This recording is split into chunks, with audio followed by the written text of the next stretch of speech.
ఒకటి కాదు, రెండు కాదు, ఏకంగా 4 దశాబ్దాలు. ఇండియన్ సినిమా హిస్టరీలో ఏ ఇద్దరు సమకాలీన స్టార్ హీరోల మధ్య లేనంత విపరీతమైన బాక్సాఫీస్ రైవల్రీ ఇది. అసలు మీరెప్పుడైనా ఆలోచించారా?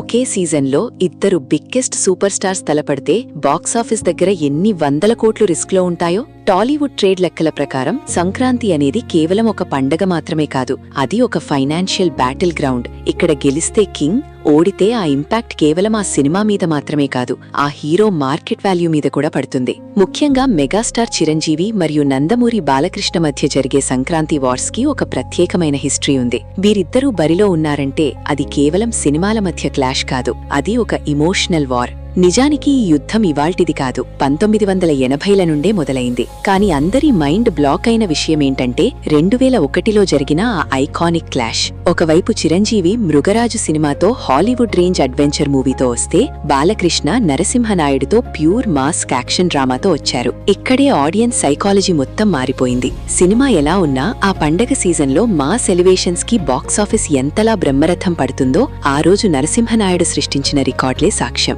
మృగరాజు లాంటి ప్రయోగాత్మక సినిమా ఆ మాస్ సునామీ ముందు నిలబడలేకపోయింది. అప్పట్నుండి సంక్రాంతి అంటే బాక్సాఫీస్ దగ్గర మాస్ ఎనర్జీ ఉండాల్సిందే అనే ఒక అన్రిటన్ రూల్ సెట్ అయిపోయింది. కానీ అసలు కథ ఇక్కడే మొదలైంది. వీరిద్దరూ కేవలం సక్సెస్ల కోసమే కాదు, సినిమా ఇండస్ట్రీని నెక్స్ట్ లెవెల్ కి తీసుకెళ్లడంలో కూడా పోటీపడ్డారు. మెగాస్టార్ గ్రేస్ మరియు కామెడీ టైమింగ్ ఒకవైపుంటే, బాలయ్య డైలాగ్ డెలివరీ మరియు అన్కాంప్రమైజ్డ్ ఎనర్జీ ఇంకోవైపు. ఈ ఇద్దరి మధ్య జరిగిన క్లాషెస్ వల్ల టాలీవుడ్ బాక్సాఫీస్ రేంజ్ కోట్లలో నుండి వందల కోట్లకు చేరింది. అయితే 2023లో జరిగిన వాల్తేరు వీరయ్య మరియు వీరసింహరెడ్డి క్లాష్ గురించి మాట్లాడుకుంటే అది ఒక క్లాసిక్ ఎగ్జాంపుల్. దాదాపు 2 దశాబ్దాల తర్వాత మళ్లీ అదే రేంజ్ హైప్ తో ఇద్దరు దిగ్గజాలు తలపట్టారు. ట్రేడ్ అనలిస్ట్ల ఊహలకు కూడా అందకుండా 2 సినిమాలు బాక్సాఫీస్ దగ్గర సెన్సేషన్ క్రియేట్ చేశాయి. వాల్తేరు వీరయ్యతో చిరంజీవి తన వింటేజ్ మాస్ స్టామినా చూపిస్తే, వీరసింహరెడ్డితో బాలకృష్ణ తన మాస్ అపీలేంటో మరోసారి ప్రూవ్ చేశారు. ఇక్కడ మనం గమనించాల్సిన ఒక ఇంట్రెస్టింగ్ పాయింట్ ఏంటంటే, ఈ సంక్రాంతి వార్స్ వల్ల ఇండస్ట్రీకొచ్చే రెవెన్యూ. ఒక్కోసారి ఈ ఇద్దరు హీరోల సినిమాలు కలిపి ఒకే సీజన్లో 300 నుండి 400 కోట్ల గ్రాస్ వసూలు చేసిన సందర్భాలు ఉన్నాయి. ఇది కేవలం కలెక్షన్స్ మాత్రమే కాదు, ఆ పండగ సమయంలో థియేటర్ల దగ్గర ఉండే ఆ హడావిడి, డిస్ట్రిబ్యూటర్లకిచ్చే ఆ కాన్ఫిడెన్స్ వేరు. అయితే ప్రతి యుద్ధంలోనూ ఒక విజేత ఉంటారు. కానీ ఈ సంక్రాంతి వార్స్ లో అసలైన విన్నర్ ఆడియన్స్ మాత్రమే. ఎందుకంటే ఈ పోటీ వల్లనే మేకర్స్ మరింత క్వాలిటీ కంటెంట్ మరియు హై వోల్టేజ్ ఎలివేషన్స్ తో మన ముందుకొస్తున్నారు. ఇప్పుడు అసలైన ట్విస్ట్ ఏంటంటే, మారుతున్న సినిమా ట్రెండ్స్ లో పాన్ ఇండియా మార్కెట్ పెరిగిన తర్వాత కూడా ఈ సంక్రాంతి సెంటిమెంట్ అలాగే కొనసాగుతోంది. హీరోలు మారుతున్నారు, బడ్జెట్లు పెరుగుతున్నాయి, కానీ ఆ సంక్రాంతి విన్నర్ అనే ట్యాగ్ కోసం ఉండే క్రేజ్ మాత్రం తగ్గడం లేదు. ఒక హీరో సినిమా క్లాసిక్ హిట్ అయితే ఇంకో hero cinema mass block buster అవుతుంది. ఈ హెల్తీ కాంపిటీషన్ వల్లే టాలీవుడ్ ఈ రోజు గ్లోబల్ లెవెల్లో షైన్ అవుతోంది. అయితే ఇక్కడ ఒక మిస్టరీ ఇప్పటికీ అలాగే ఉంది.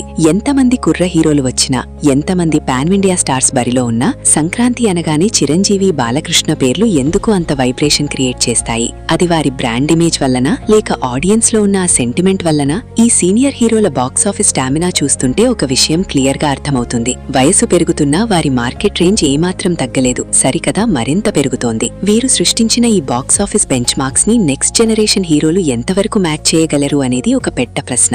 ఒకప్పుడు కేవలం తెలుగు రాష్ట్రాలకే పరిమితమైన ఈ యుద్ధం ఇప్పుడు ఓవర్సీస్ లో కూడా $1 మిలియన్ క్లబ్ లో ఎవరు ముందుంటారు అనే రేంజ్ కి వెళ్ళింది. అసలు ఈ ఇద్దరు హీరోల్లో సంక్రాంతి కింగ్ అని మీరు ఎవరిని పిలుస్తారు? అది వారి సినిమాల సక్సెస్ రేట్ బట్టి చూస్తారా, లేక వారు క్రియేట్ చేసే ఇంపాక్ట్ ని బట్టి డిసైడ్ చేస్తారా? చివరగా ఒక మాట, ఈ సంక్రాంతి వార్స్ అనేవి కేవలం రికార్డుల కోసం మాత్రమే కాదు, అవి సినిమా మీద ఉన్న ప్యాషన్ ని ప్రతిబింబిస్తాయి. మెగాస్టార్ గ్రేస్ లేదా బాలయ్య మాస్ పవర్, ఈ రెండిట్లో మీ ఫేవరెట్ ఏంటి? ఈ ఇద్దరు హీరోల మధ్య జరిగిన క్లాషెస్ లో మీకు బాగా గుర్తుండిపోయిన సినిమా ఏది మరియు ఎందుకు? మీ అభిప్రాయాన్ని కింద కామెంట్ బాక్స్ లో తప్పకుండా షేర్ చేయండి. ఇలాంటి మరిన్ని ఇంట్రెస్టింగ్ బాక్స్ ఆఫీస్ అనాలిసిస్ మరియు ఇన్సైడ్ సినిమా అప్డేట్స్ కోసం మా ఛానల్ ని ఇప్పుడే సబ్స్క్రైబ్ చేసుకోండి. ఈ వీడియో నచ్చితే ఒక లైక్ వేసి మీ సినిమా పిచ్చి ఉన్న ఫ్రెండ్స్ కి షేర్ చేయండి. నెక్స్ట్ వీడియోలో మరిన్ని అదిరిపోయే బాక్స్ ఆఫీస్ ఫ్యాక్ట్స్ తో కలుద్దాం.